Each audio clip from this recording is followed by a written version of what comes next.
ఇల్లు అంటేనే పవిత్రమైన దేవాలయంగా మనందరం కూడా దాన్ని గుర్తిస్తాం.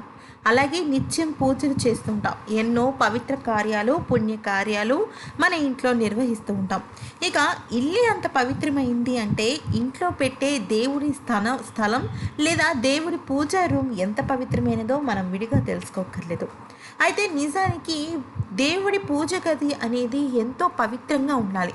నిత్యం సువాసనతో వెదజల్లుతూ ఉండాలి. అప్పుడే ఆ ఇంట్లో లక్ష్మీదేవి కొలువై ఉంటుంది అంటారు.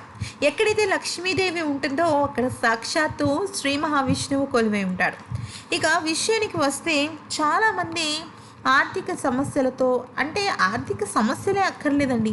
ఉదాహరణకి మీరు వ్యాపారం మొదలుపెట్టారు, రూపాయి పెట్టుబడి పెట్టి 10 రూపాయలు కోరుకుంటారు ఎవరైనా సరే. కానీ రూపాయి పెట్టుబడి పెడితే కేవలం రూపాయిన్నరే వస్తుంది అనుకోండి, మీరు ఏమనుకుంటారు? అయ్యో, మేము చాలా కష్టపడుతున్నాం, ఎంతో పెట్టుబడి పెట్టాం, వ్యాపారంలో తగినంత లాభం రావట్లేదే అని బాధపడుతుంటారు.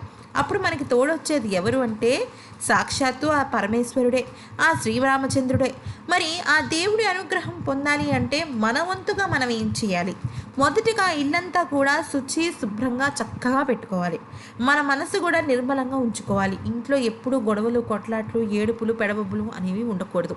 మరి దీంతో పాటుగా ఏం చేయాలి అంటే సాధారణంగా మన ఇంట్లో పసుపు, కుంకుమ, అక్షింతలు, గంధం, పువ్వులు ఇవన్నీ కూడా ఉంటాయి. కానీ వీటిల్లో ఐశ్వర్యాన్ని ప్రసాదించేది ఒకటి ఉంది.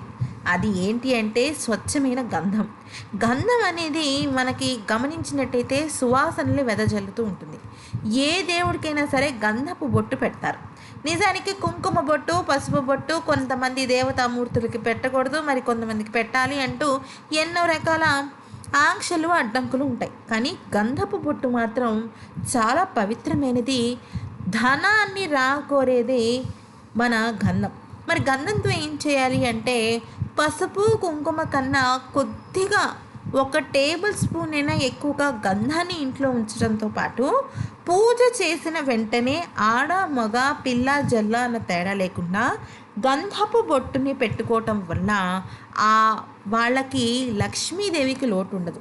అంతేకాకుండా నుదుటి మీద ఎక్కడైతే లక్ష్మీదేవి ఉంటుందో, బ్రహ్మరాసిన రాత ఉంటుందో అక్కడ గంధపు బొట్టు పెట్టడం వల్ల జాతక దోషాలు పోతాయంటారు.